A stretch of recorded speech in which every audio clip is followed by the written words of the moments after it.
Amém, glória a Deus. Dá um glória a Deus aí. Oh! Mateus capítulo 14. Esse é um tema que gosto demais, já preguei, vou voltar a pregar. Então, se você já me ouviu falando alguma coisa semelhante, ouça de novo, tenha paciência. Mas é o texto que veio para o meu coração. Porque pastor tem que pregar primeiro para ele mesmo, né?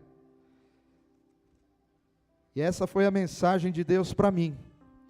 E eu espero que sirva para o seu coração também nessa manhã. Essa foi a mensagem que o Senhor usou para me fortalecer, me encorajar nessa semana, e eu espero que também faça isso com você, hoje e para esses dias, em nome de Jesus. Vamos orar. Pai, em nome de Jesus, nós iremos abrir a Tua palavra, a santa palavra, neste momento, e queremos pedir que o Teu Espírito Santo, Senhor, fale por intermédio dela.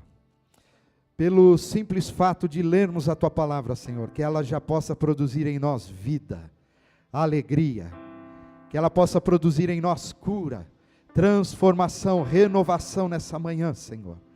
Fala, Senhor, pelo Teu Espírito Santo, em nome de Jesus. Diga amém. Amém. Depois nós vamos orar no final pelos aniversariantes. A Clarice está aí? Não, né?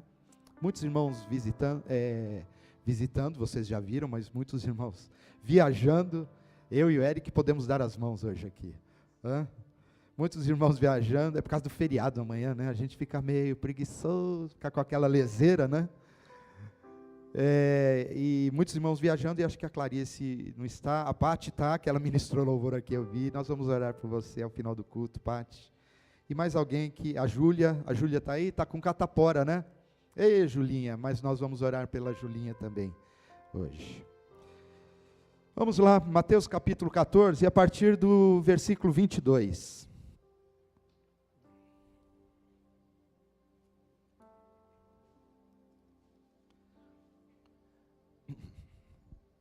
Vou ler com vocês aqui. Logo em seguida, Jesus insistiu com os discípulos para que entrassem no barco e fossem adiante dele para o outro lado, enquanto ele despedia a multidão. E tendo despedido a multidão, ele subiu sozinho a um monte para orar. Ao anoitecer, ele estava ali, sozinho. Mas o barco, com os discípulos, já estava a considerável distância da terra, cerca de 5, 6 quilômetros. E estava sendo fustigado pelas ondas, porque o vento soprava contra ele. Alta madrugada, lá para as 4 horas da manhã, Jesus dirigiu-se a eles, andando sobre o mar. Quando o viram andando sobre o mar, eles ficaram aterrorizados e disseram: é um fantasma, é um fantasma, e gritaram de medo. Mas Jesus imediatamente lhes disse: coragem, sou eu, não tenham medo. Senhor, disse Pedro, se és tu mesmo, manda-me ir ao teu encontro por sobre as águas. E Jesus disse: venha. Então Pedro saiu do barco, andou sobre a água e foi na direção de Jesus. Mas, quando reparou no vento, ficou com medo e, começando a afundar, gritou: Senhor, salva-me. E imediatamente Jesus estendeu a mão e o segurou, e disse: homem de pequena fé, por que você duvidou? Quando entraram no barco, o vento cessou. Então os que estavam no barco o adoraram, dizendo: verdadeiramente tu és o Filho de Deus. Amém, amém. História maravilhosa, não é? Essa história ela acontece imediatamente após a multiplicação dos pães. Lembram da multiplicação dos pães? Aquele garotinho, tal, aquele escoteiro, aquele menininho, né, precavido, que tinha 5 pães e 2 peixinhos. E aí, o tal do André lá viu, falou: ô Jesus, está todo mundo com fome aqui, mas só tem isso aqui para comer. Falou: é o suficiente. Para Deus, isso é o suficiente. E aí Jesus realiza um grande milagre, e mais de 5.000 pessoas são alimentadas. Já para pensar nisso. Mais de 5.000 pessoas, que milagre extraordinário. Que ambiente não foi, que foi esse? De festa, de alegria. Não dá vontade de sair mais de um ambiente desse. Imagina, mais de 5.000 pessoas serem alimentadas com 5 pães e 2 peixes. Mas Jesus aí tem uma brilhante ideia. Jesus chega para os discípulos e fala: rapaziada, chega aqui, porque eu tenho algo para tratar com vocês, e é o seguinte, nós vamos sair desse ambiente de festa, esse ambiente de alegria, esse ambiente de euforia, e vocês vão agora entrar no barco e me esperem lá. Me esperem lá do outro lado do rio, do outro lado do mar. Porque já já a gente vai se encontrar. E eu fico imaginando os discípulos vivendo isso. Estou entendendo, agora que o negócio está legal, a gente estava até pouco tempo aí entristecido, até pouco tempo a gente estava chorando a morte do João, sabe, os religiosos nos perseguindo, mas agora ficou gostoso nesse ambiente. O milagre aconteceu, o povo está em festa. Bom, deve ser porque Jesus tem algo melhor para nós. Se Jesus vai nos tirar desse ambiente, que está sendo um ambiente gostoso, um ambiente de festa e alegria, é porque Ele tem algo preparado para nós. Mal sabem eles o que é que Jesus tem preparado para eles. Jesus insiste para que eles entrem no barco, é o que diz o versículo 22. Jesus ordena que eles entrem no barco, e que fossem adiante para o outro lado, enquanto ele ficava ali despedindo a multidão. E aí Jesus termina de despedir a multidão. Eu não sei como é que foi isso, imagina, mais de 5.000 pessoas para Jesus despedir todo mundo. Deve ter sido um outro milagre aconteceu. Como é que se despede uma multidão? Fala: gente, vão para casa, o culto acabou. Não, a gente quer ficar mais. Quando o culto é muito bom aqui, as pessoas não querem ir embora, não é assim? As pessoas ficam aí conversando, ficam aí confraternizando, e aí a Sula fica: gente, pelo amor de Deus, 3 da tarde, eu tenho macarrão para fazer, vocês não vão para casa não? Não dá vontade de ir embora? Dá vontade de ir embora? Não dá. Você imagina nesse ambiente, o povo queria ficar na presença de Jesus, o povo queria ficar com Jesus, porque o que eles precisam mais? Se o que incomodava, que era a fome que estava incomodando, isso aí Jesus trouxe solução. Vamos ficar por aqui, mas aí, enfim, Jesus despede as multidões, manda a multidão para casa, e ele sobe ao monte para orar, para ter um tempo de oração. E aí no versículo 24, põe para a gente, no versículo 23, 24 mesmo, diz o texto que Jesus coloca os discípulos num barquinho para quê? Vão para o barco. Bom, deve ser para algo melhor, mas olha o que é que vai esperá-los: uma tempestade. Jesus tira os discípulos daquele ambiente de festa, para colocá-los no ambiente de tempestade. Jesus faz isso? Faz. Jesus faz isso na minha vida e na sua vida? Faz. Ele permite que isso aconteça. E a tempestade na vida do crente, ela tem 2 funções pedagógicas. Ou ela vem para nos corrigir, ou a tempestade vem para corrigir a rota da nossa caminhada, porque erramos, porque pecamos, ou porque tomamos um rumo errado na vida, mesmo com boas intenções, vez por outra a gente toma rumos errados na vida, mesmo planejando, mesmo pensando que vai dar certo, mesmo tendo boas intenções, muitas vezes a gente toma rumos errados na vida. Você já fez isso ou só eu aqui? Você já fez, já aconteceu isso com você? Você planeja, você pensou, você idealizou, você orou, você buscou a Deus, mas enfim, tomou um rumo errado, uma escolha errada. Talvez não orou o suficiente, sei lá. Mas o fato é que, vez por outra, isso acontece. Às vezes acontece porque a gente peca mesmo. Acontecia diversas vezes. Nós estamos estudando aqui, e eu digo para você, venha de quinta-feira, está sendo muito legal. E nós estamos estudando a história do povo hebreu. Como é que surge esse povo? Como é que nasce esse povo? Como é que foi a caminhada deles no deserto? Deus fez o que fez com aquele povo, libertou do jeito que libertou aquele povo. E aquele povo, vez por outra, pisava na bola. Se esquecia de Deus. Tomava rumos errados, decisões erradas. E aí Deus vai lá, tem que corrigir. A palavra de Deus diz que Deus corrige ao filho que ama. Deus disciplina. Deus disciplina. Então muitas vezes a tempestade tem essa função na nossa vida. Olhe para a vida e para a história de Jonas. Deus dá uma ordem. Eu gosto do livro de Jonas que começa assim: veio a palavra do Senhor. Deus começa falando com Jonas. E diz assim: rapaz, você vai para Nínive, porque já deu para aquela cidade. Já deu para aquele povo, e você vai pregar uma mensagem lá dura, de condenação para eles. Vai dizer que eu não estou gostando da vida deles.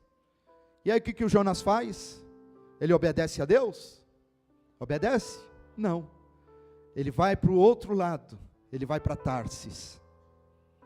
E quando ele vai para lá, ele sobe no navio para ir para Tarsis. O que vem sobre o navio? Uma grande tempestade, para corrigir rota. Então a tempestade tem essa função na nossa vida. A gente não pode desprezar as tempestades da nossa vida. Não despreze os momentos que você enfrenta de luta, de dificuldade, mas busca compreender, busca entender qual é a função daquilo na sua vida, na sua história. E ela tem essa função, ou é para corrigir, ou é para nos trazer amadurecimento, que é o caso desse texto, que é isso que nós vamos ver nessa história. Mas eu quero deixar já uma afirmação para você, uma verdade para o seu coração. Seja qual for a razão da tempestade, eu quero dizer para você,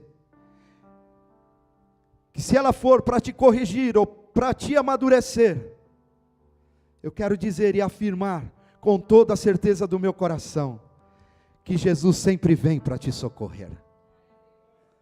Jesus sempre virá para estender as mãos para você. Jesus nunca te abandonará. Jesus nunca te deixará. Seja qual for o motivo da tempestade na sua vida, na sua história, Jesus sempre virá. Jesus sempre virá. Não importa o quão longe o seu barco esteja. O barco já estava em distância, olha o que diz o versículo 24, o barco já estava a considerável distância da terra. O texto de João vai dizer que estava a mais ou menos 6 quilômetros. Imagina, 6 quilômetros em alto mar. Já não dá para ninguém enxergar. A gente já não consegue ver. Mas Jesus vê. Jesus sabe o que acontece com o barco lá longe. Jesus sabe o que é que está acontecendo com o barco da sua vida, da sua história. Ele vem. Não importa o quão longe pareça estar, não importa se a tempestade já está fustigando, já está causando danos, já está causando pânico. Eu quero dizer que Jesus vem. Jesus vem mesmo em meio à tempestade. Muitas vezes não vem para nos livrar da tempestade, mas Ele vem no meio da tempestade. Ele anda com a gente na tempestade. Ele aparece para nós no meio da tempestade. Então, se você está passando por tempestade, não pensa que Deus te abandonou, não pensa, porque Deus permitiu que eu passasse por essa prova, porque Deus está permitindo que eu passe por esse momento. Se você ainda não viu, você há de ver, porque Ele virá sobre a tua vida em nome de Jesus. Ele virá, Ele virá. A grande verdade é essa, é que Jesus sempre vem. Ele vem para nos socorrer, vem para nos perdoar. Ele vem para nos libertar, Ele vem para nos transformar, Ele vem para mudar a nossa história, Ele vem para nos exortar, Ele vem às vezes para dar umas palmadinhas, vem, Ele vem para falar, filho, você é doido, olha o que você está fazendo da sua vida, olha o que você está fazendo do seu casamento, olha o que você está fazendo com seus filhos, olha o que você está fazendo da sua história, menino. Vou pegar o gancho do pastor aqui, aquele doidão lá, pastor Vagnão. Meninos com 13, 14 anos, querendo já fazer papai e mamãe, que loucura é essa? Não é hora disso, é hora de investir nos estudos, é hora de crescer, é hora de amadurecer, é hora de se tornar homem e mulher. Marido, o que você está fazendo com a educação dos seus filhos? E muitas vezes Deus vem para corrigir, para nos orientar, para dizer, ô rapaz, acorda para a vida, vai trabalhar, muda essa sua história. A Sueli está aí? Sueli, da Sula? Não? A Sueli vai contar o testemunho dela aqui.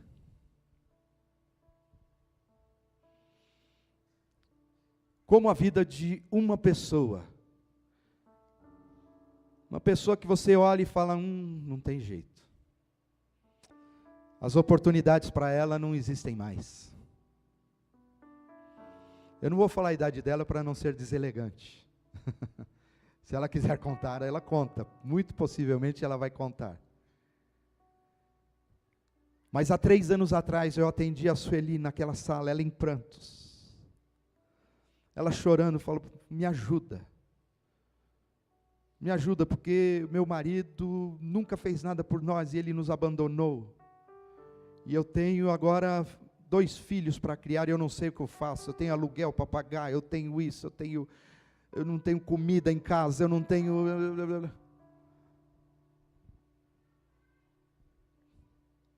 Vai perguntar da história dela.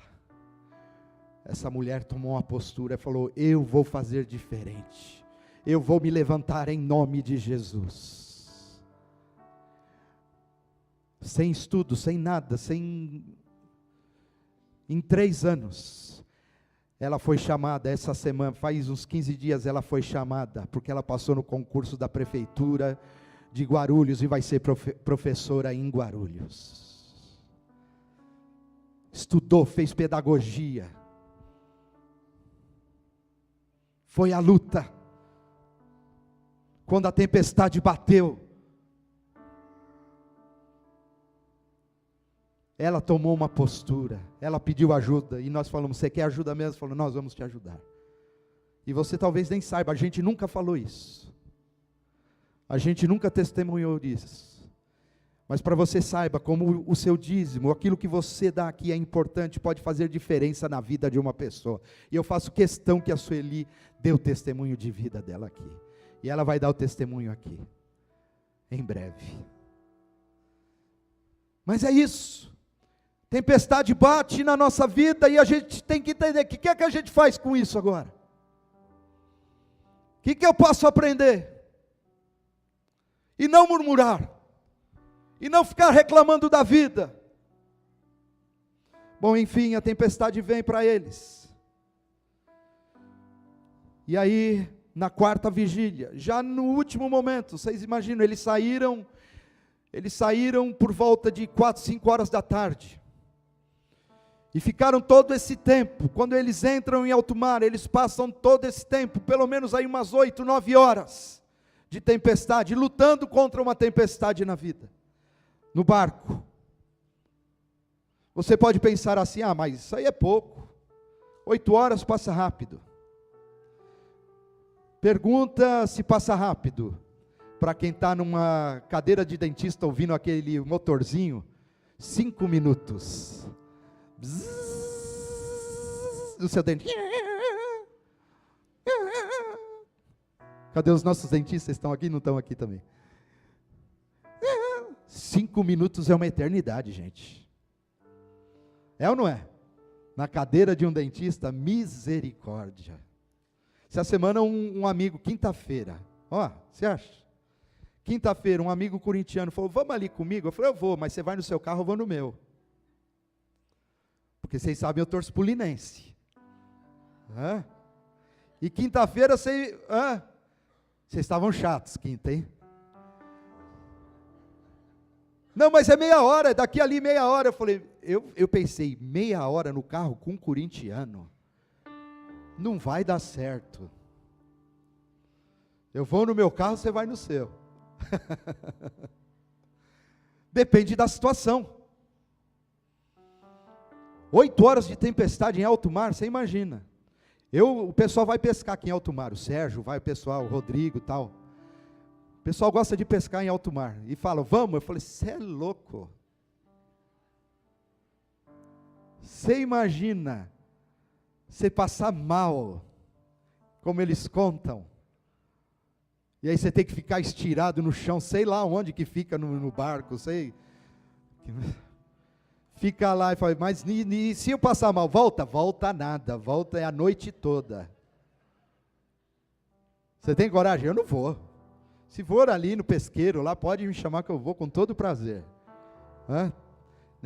Meu negócio é pé em terra firme, nada de alto mar, coisa nenhuma. Depende da situação. Eles ficaram todo esse tempo, talvez ali, eram marinheiros experientes, pessoas experientes, que lidavam com o mar, tentando conduzir aquela situação da melhor forma, tal, mas não tinha jeito deles controlarem aquilo. De repente, Jesus aparece. E Jesus aparece não de forma usual. Presta atenção nisso, porque isso é importante para a nossa vida também. Porque muitas vezes a gente deseja que Jesus apareça de uma determinada forma. Jesus resolva isso desse jeito. Jesus acalma essa tempestade desse jeito. Eu vou ficar esperando, mas tem que ser desse jeito. Talvez eles esperassem que Jesus viesse num outro barco. Cadê Jesus que não chega? Já vai amanhecer o dia, estamos aqui, estamos sem forças. Cadê Jesus? Mas Jesus aparece de uma maneira nada usual. Como é que Jesus aparece? Andando por sobre as águas. É do jeito dele, é da maneira dele, não é do nosso jeito, não é da nossa maneira. Jesus veio para eles, mas a gente precisa ter cuidado quando a tempestade vem, porque eu disse que Deus se utiliza das tempestades para tentar ou nos corrigir ou para tentar nos amadurecer. Mas saiba você também que o inimigo vai também tentar usar essa mesma tempestade para trazer incredulidade ao seu coração. Ele vai se levantar, ele vai querer também se aproveitar do momento difícil pelo qual você está passando, para lançar coisas ao seu coração, para lançar dúvida ao seu coração. Porque olha o que acontece, Jesus aparece para eles, e o texto diz que eles viram Jesus. Versículo 26, põe para a gente. Diz assim que eles viram Jesus. Eles viram Jesus andando sobre as águas. Mas mesmo vendo Jesus, eles não reconheceram Jesus. mesmo vendo Jesus, eles não se deram conta que era Jesus que estava ali com eles. E eles começaram a gritar de medo: é fantasma, é um fantasma. Nenhum deles teve a percepção de que era Jesus que estava ali com eles. E aí Jesus ainda dá uma colher de chá para eles. Jesus falou: bom, eles acho que não me reconheceram, eu vou falar. Eu vou dizer algo, porque eu dizendo, eu já estou há tanto tempo com eles, ao ouvir a minha voz, eles vão saber que sou eu. E aí Jesus fala com eles, versículo 27. Olha o que vai dizer. Jesus imediatamente lhes disse: ô rapaziada, sou eu. Força aí, coragem. Cheguei na parada. Cheguei, agora está aqui, calma. Mas aí o Pedro, o líder da turma, o porta-voz da turma, eu acho que eles cochicharam: será que é mesmo? Aí o Pedro teve uma brilhante ideia, falou: deixa comigo. A gente está vendo aí, a gente está ouvindo, mas a gente não está acreditando muito não. Se é o Senhor mesmo, olha o que vai dizer o versículo 28. Se és tu mesmo, dúvida, incredulidade, parece com a gente. Você também, quando está no meio da tempestade, você também não duvida assim? A gente parece que vai perdendo essa capacidade da percepção de Jesus. A gente vai ficando anestesiado. A gente vai achando que Jesus não está mais no meio da gente, porque a gente não sente mais arrepio. O culto hoje está frio, o culto hoje é aquilo, o culto hoje é aquilo. A gente deixa de crer na palavra do Senhor, essa é a grande real. Porque olha o que diz a palavra do Senhor acerca desse nosso encontro aqui. Mateus 28 vai dizer assim para nós: que onde estiver, quantos? 2 ou 3 reunidos em meu nome, o que acontece? Eu estou no meio de vocês. Jesus está hoje aqui, meus irmãos. Jesus está hoje aqui. Isso não é chavão. Isso não é para arrancar um glória teu, não. Embora a gente tenha que dar glória mesmo. Mas a gente não pode perder essa percepção, a gente não pode perder isso de vista, que quando a gente se reúne na presença de Jesus, que quando os irmãos estão juntos, de quando a gente clama, de quando a gente adora, que quando a gente ora, que quando a gente grita por socorro, Jesus vem, Jesus aparece, Jesus está no meio de nós. O que falta para nós é confiança na palavra dele. Eles ouviram a voz de Jesus, mas mesmo assim não creram. E pedem mais um sinal.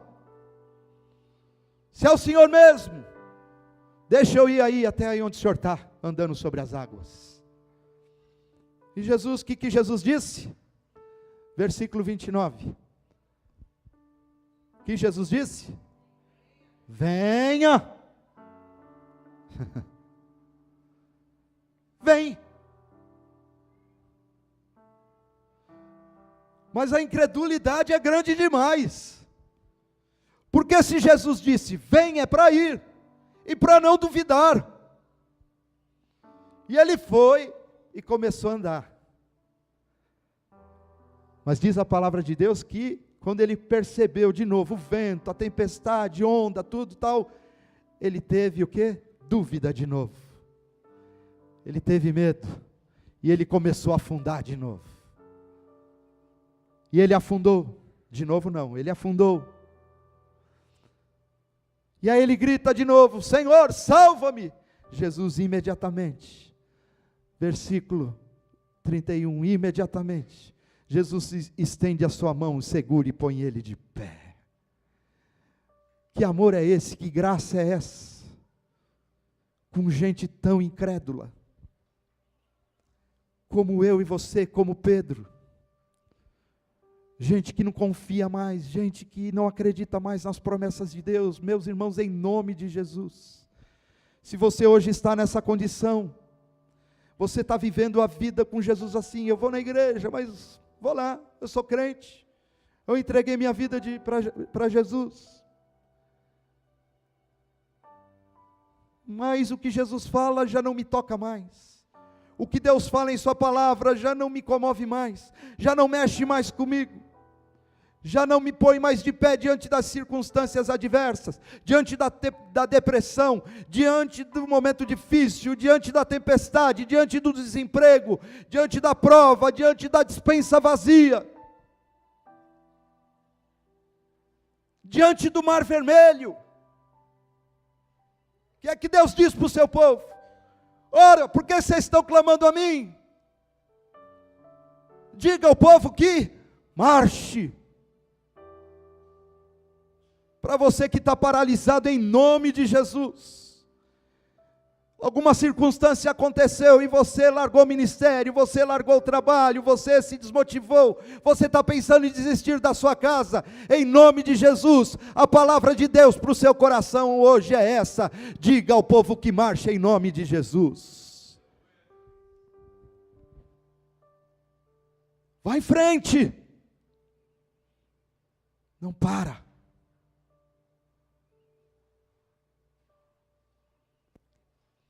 Como é que Jesus trata dessa situação para a gente encerrar?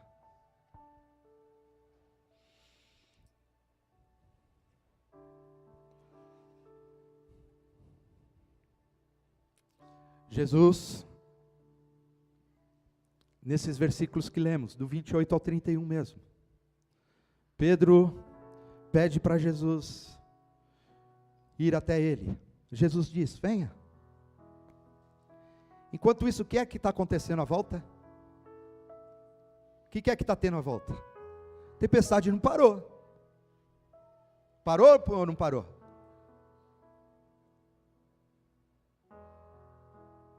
Parece que tudo ficou a calmaria. Não. A tempestade aí está comendo solta. E o que é que Jesus está fazendo com aqueles discípulos? Antes de tratar da tempestade, antes de tratar do que acontece fora, Jesus trata do que acontece dentro. Deu para entender isso? Que antes de Jesus falar alguma coisa para a tempestade, antes de Jesus dar alguma ordem para a tempestade, Jesus dá uma ordem para Pedro. Pedro, vem, caminha sobre a tempestade, meu filho. Eu estou tratando de você agora.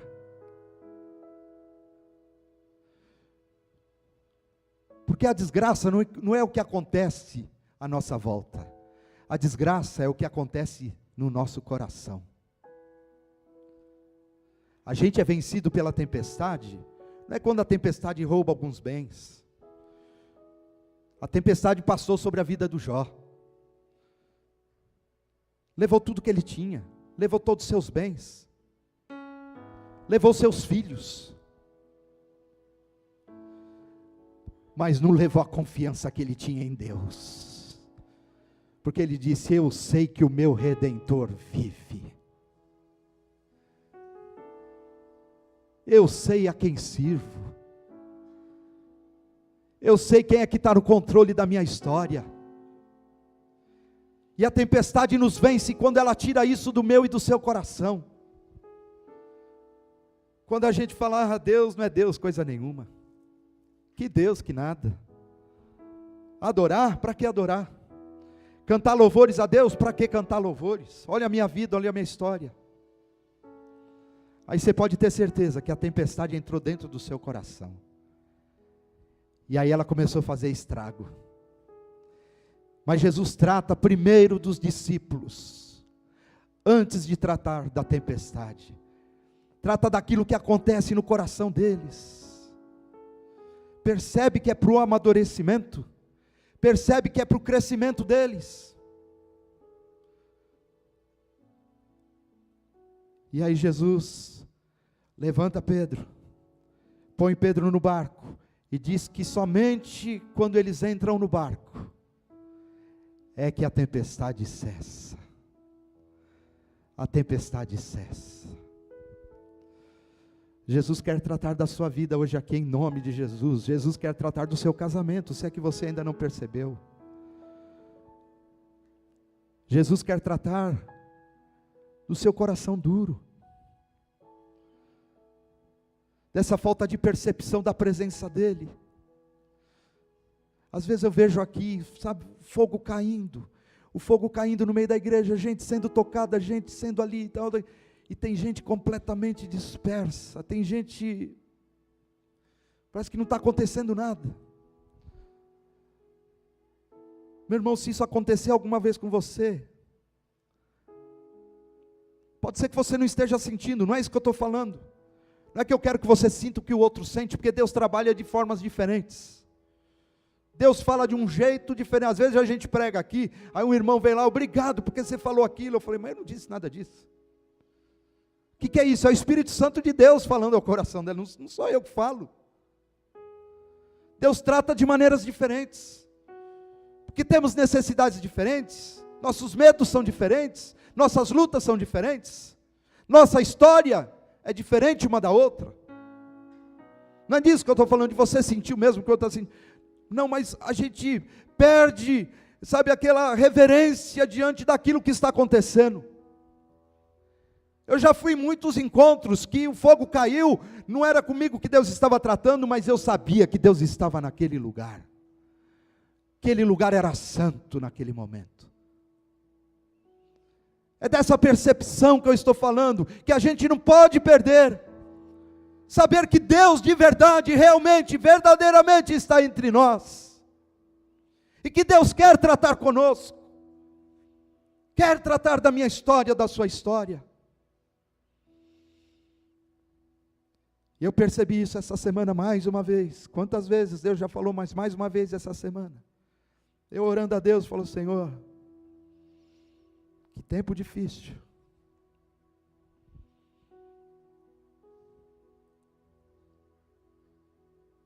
Mas Deus falou ao meu coração, calma, eu estou cuidando.